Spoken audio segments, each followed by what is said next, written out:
Hey everybody, this is herculespetix, founder, curator, docent, and gift shop employee of the herculespetix Academy of Comic Book Studies. Today we're going to continue our look at Rip-Off Comics, the great anthology Underground, published, of course, by Rip-Off Press. We're up to number 2. This issue came out in 1977, and it is a really good issue, very solid. A lot of the same faces we saw in the first issue, but there's a few new ones, and it's just a solid, entertaining comic all around. Start off with a Wonder Warthog cover by Gilbert Shelton, illustrating the story within, and we have all these little squares showing all the other stories. I love this thing when comic covers do this, and I think these were all drawn by each individual artist for this cover. It's not like they just took an inset panel, you know. I think these are all newly drawn little tiny drawings. Start off with a Griffith Observatory, Kids of Today. And man, I'm really digging these, especially because this is like Bill Griffith, such a great observer of like society, basically. And so seeing 77, the things he's noticing, of course, every generation talks about the kids of today and, kids these days. And, even, he's talking about how these Catholic schoolgirls are already so advanced sexually, talking about boys' penis sizes, and they seem very advanced. And how kids are very entitled now being 1977, and nobody tells them no, and they do whatever they want. And also that the gory movies of the time were making the kids more violent, like in their playtime when they played with dolls. This girl, I think, has seen some Sam Peckinpah movies. She's saying, "Then I'll blow off the top of his head with both barrels. His bowels will let loose, and he'll mess his pants." And Bill Griffith has a little reminiscence to when he was a little boy. And he used to like to play this trick where he'd throw a stuffed animal of a dog under cars as they drove by, and then he would pretend it was his dog, and of course it would freak out these people, like, "Oh my god, I'm sorry, I didn't see it run out." That's a pretty sick thing to do. Now we have Fabulous Furry Freak Brothers and Phineas Goes to the Store, and I like how the title is so much more happens than that. It starts off with that, but this spins off into a crazy direction. So I'm going to kind of gloss over this. Like I said, guys, I reviewed all the Fabulous Furry Freak Brothers comics. All of these are reprinted within, but this is a pretty damn good one. I'm curious about this because these were like newspaper, sometimes syndicated, and even though this is a 4-page story, so I don't think it was. But I don't know, something's weird about this. Maybe it was reprinted. They didn't have the originals. And it's a little dark. But then again, Gilbert Shelton was high or fucked up on something. So he could have just fucked it up. I should mention the story is by Don Baumgart. He did a few stories for Gilbert Shelton. I think they were buddies because I've never seen his name anywhere else. But this is just the nuttiest story. Phineas goes to buy rolling papers. He ends up winning the head shop in some weird contest. He becomes partners with this weird little old lady who has all this hash oil. This national head shop chain buys him out, and so he's got all this money. And so he says, "I'm going to make a movie." And he makes like some epic. He hires he blows through the money in 5 hours, $400,000. He blows through, and he's totally left with no money. Grant, the old lady, shows up, pays off the people, and says, "Okay, no more of this movie business stuff. You're going to work for me." Next, we have a Dorman's Doggy, a pretty long one by Fulbert Sturgeon. And reading a lot more underground since I was younger, I always hated Frank Stack, i.e. Fulbert Sturgeon. I saw his mid to late 80s Amazon comics in the later Rip-Off comics when it was magazine size. I had a bunch of those. And his eye just had this wispy, yeah, just unattractive quality. I hated looking at his art. And the stories are pretty dumb. But now that I know about how he drew in the 70s, like he's got this amazing detail. And I'm really coming around and liking his art a lot more. I just didn't have this stuff when I was younger. I just had his 80s stuff. So I thought he was this really overrated artist. But this is just a kind of a cute comic, but I kind of like these. Dorman's doggy is just this pathetic, neurotic, shitty little dog. He smells bad. Seems like something's always dripping out of his wiener. I don't know what fluid it is, but something. And we just see basically his owners hate him. They're just kind of like, yeah, they love the cat that they own, but they hate him. They kind of treat him like shit.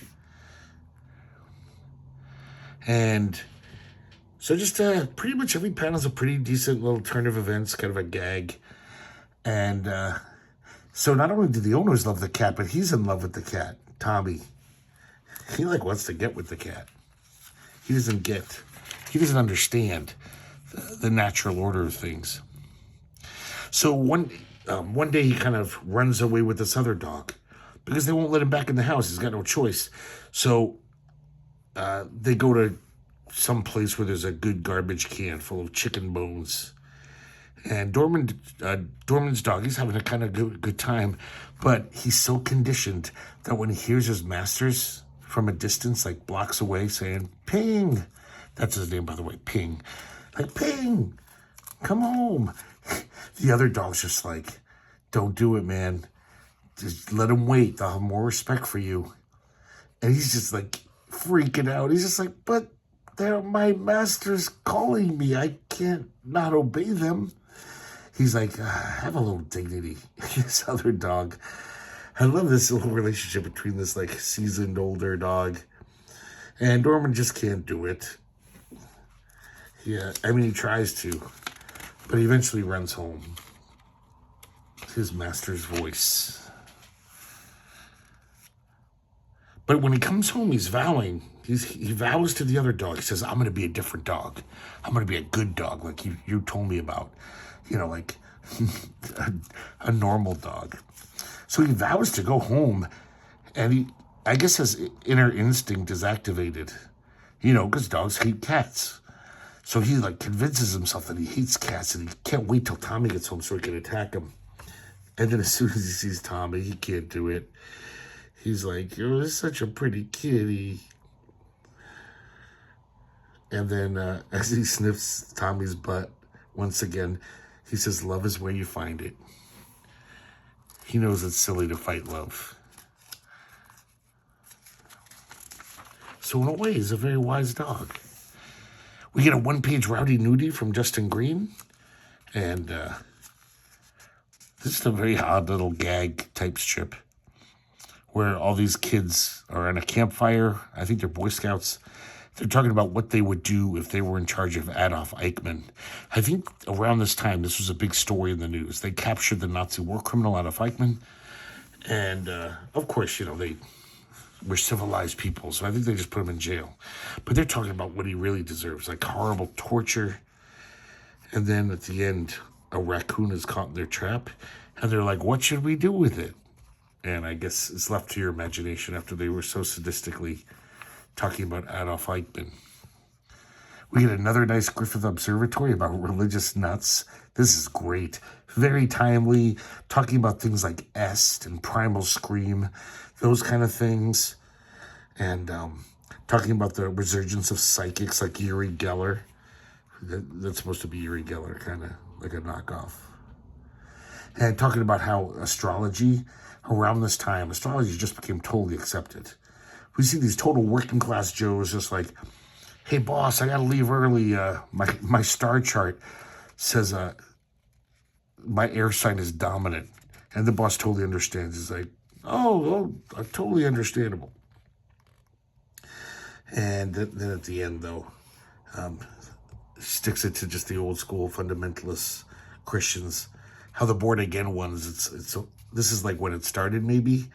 Like the worse you were before you got born again, the more clout you have in the church. You can testify to people and basically give them all like a sexy, racy story, but then you get redemption.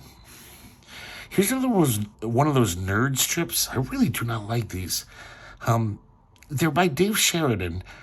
Last time, I can't remember. I might have inadvertently said it was by Gilbert Shelton.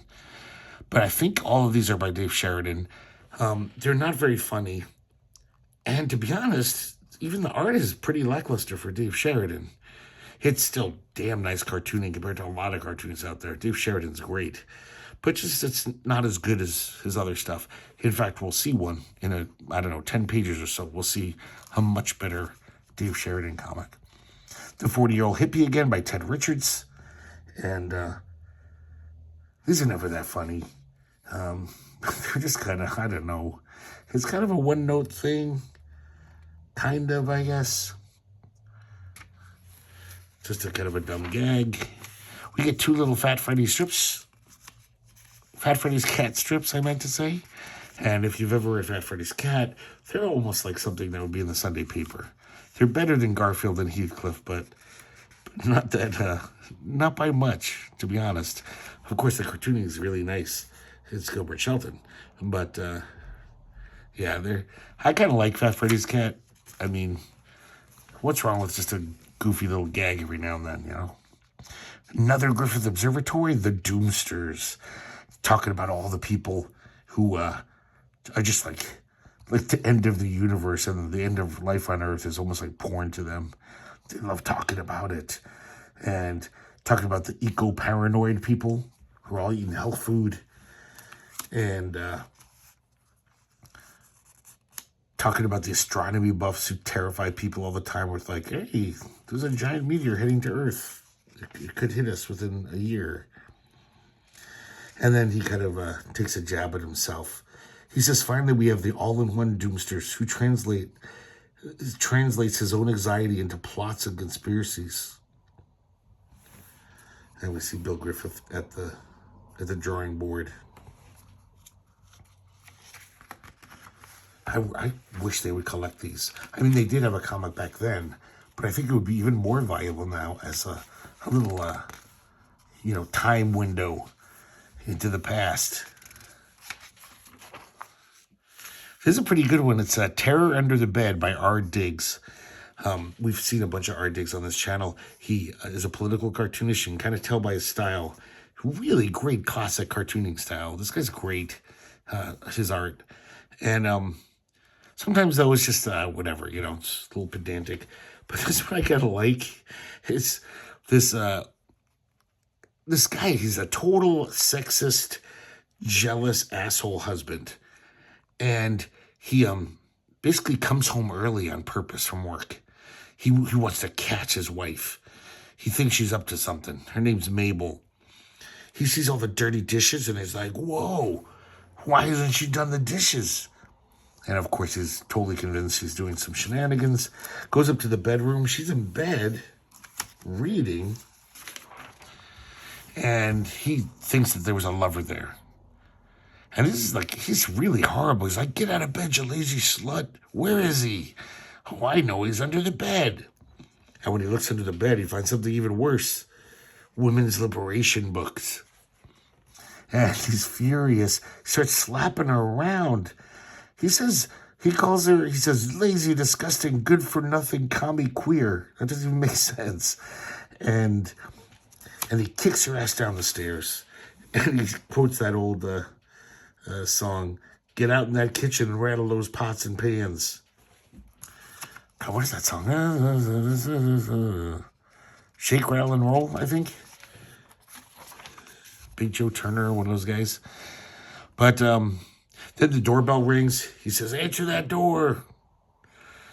And she says, it's my woman's group, dear. And she looks very happy because look at her woman's group. This woman has karate hands out. This one's got nunchucks. This one's just a huge beast of a woman.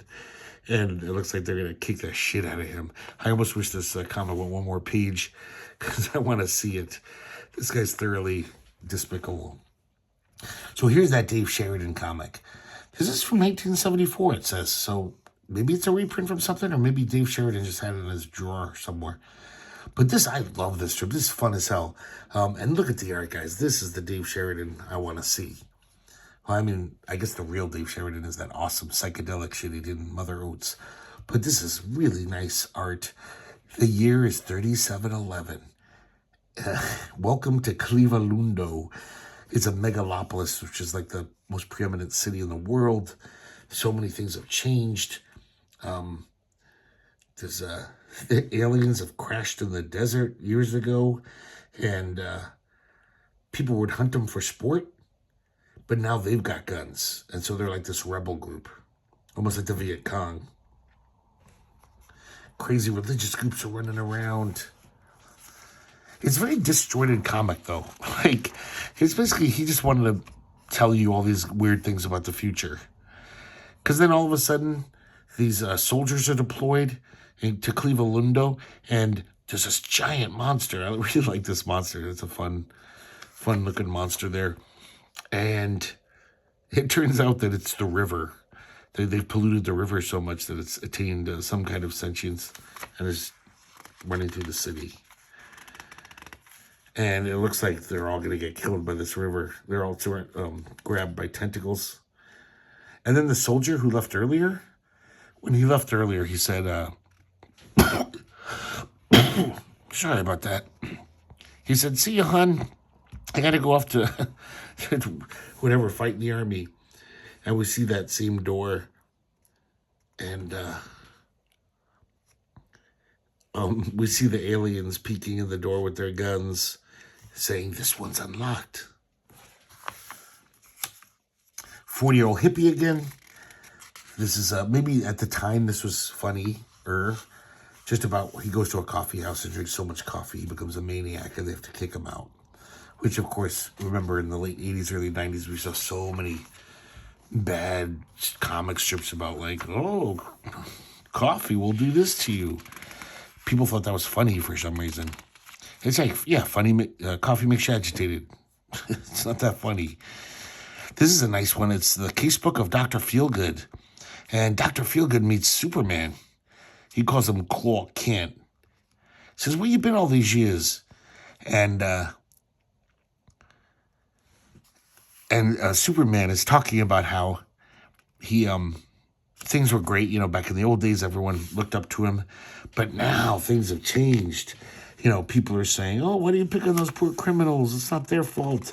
The cops don't like the fact that he's kind of supplanting their authority. And people are saying, like, if you're going to be going around fighting crime, you should have a law degree. I mean, you can't just go out there if you don't even know the laws. So everyone's giving him shit, and things aren't nearly as fun.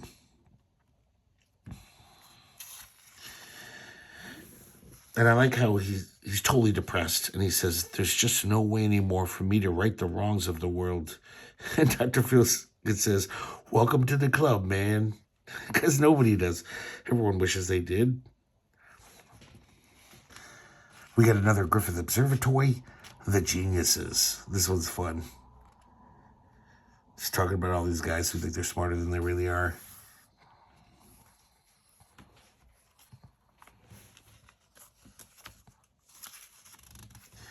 Talking about how they can't live day to day.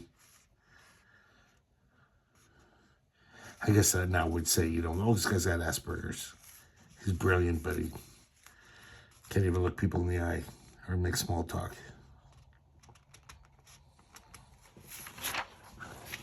Here we go. This is like a mini epic. This is like 16 pages. Wonder Warthog in Epidemic. And we got the little splash panel. And Filbert Desinex, the Wonder Warthog's alter ego, he gets fired. I'm sorry, he was fired, I think, last episode. So now he's trying to get on welfare. He realizes that he can get free, like, shots and stuff. So he's just broke. He's like, ooh, free medical stuff. I'll take it. So he goes to get some shots to get inoculated because they're free. And when the nurse hits him with this new inoculator, it reacts badly with his, Filbert Desinex shell, his disguise. And so Wonder Warthog appears Of course, the nurse is just like, I've never seen such a bad reaction to this antivirus, this vaccine. So he goes outside. Meanwhile, the nurse, she's kind of like just catatonic, and that thing is spewing out virulent contents. Wonder Warthog walks down the street and makes it home to his apartment, turns back into Filbert. Now we see the CDC offices, and I guess back then they called it the Federal Bureau of Diseases. So I guess this is just America's version. And they're like, we've been too good at fighting diseases. We're going to lose our funding. We have to get a new disease. And they're just looking through this medical text. And they're like, hey, how about this one? The Poltrunian swine fever. That sounds like a repulsive ailment. And they say, yeah, we'll send away for a sample. We'll offer them money and ask them to send this disease. We see this map of Poltrunia. I like how Gilbert Shelton is so, like, anal about this kind of stuff. You know, whenever he does diagrams or blueprints, he really gets into it. And this looks like he really thought out this map with all these other countries. So the Surgeon General sends this, the whole U.S. government sends this missive to Poltrunia. The Prime Minister and the Surgeon General there are like, it's a lot of money. We need the money. But, as Surgeon General, I have a responsibility as a physician to cause no harm. So they say, let's go talk to the hermit on Mount Poltroon. So now the story takes another totally odd little twist. Remember, this all started with just Wonder Warthog being on welfare and Medicaid. So they climb up this mountain, and they're commenting about how apparently this country, Poltrunia, used to be covered with grasslands. There was buffalo herds. But for like thousands of years now, it's just been a barren wasteland with nothing on it. And we'll find out why in a second. So they finally meet the hermit. And this hermit totally looks like Phineas Freak. I mean, almost exactly. And he's really hungry. He's just like, he says, you guys have any food? And he's even eating their hats. He's just an omnivore. He's just crazy. So apparently, the hermit tells them the story. He says, 5,000 years ago, everything was great. Then these aliens came in a flying saucer. He calls it a flying turtle because, he doesn't know better. And he says that they gave basically the humans, the primitive humans then, they gave them this sickness, that Poltrunian swine fever. That's what it ended up being called. And the sickness made you ravenous. You couldn't stop eating. And you had the ability to just keep eating. And so basically they just ate everything. And then, hold on a second, I want to show you a picture of it. I think I skipped it. Yeah, these pages were kind of stuck together, sorry. So he's telling them this history. And I guess once everyone was like so fat they could barely move, they've totally just ruined the countryside. There's nothing left. They're even eating dirt. And once they're all plump and fat, the UFOs rounded them up. And you can imagine why. They fattened them up like cows, and now they're going to feast on them.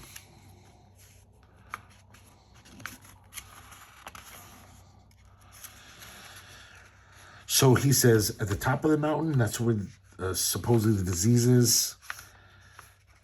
And so they get it back to America. There's this huge interlude of all this hijinks, how it gets on the wrong plane. It ends up in a stewardess's handbag, this vial of this amazingly valuable virulent disease. But finally it does get to the, whatever the CDC thing's called. And it starts spreading. And people are just fighting over food. They're looting supermarkets. They're invading restaurants. And basically, Filbert Desinix is the only person who's immune to this. Wonder Warthog can't get any. He's immune to everything. So he's fine.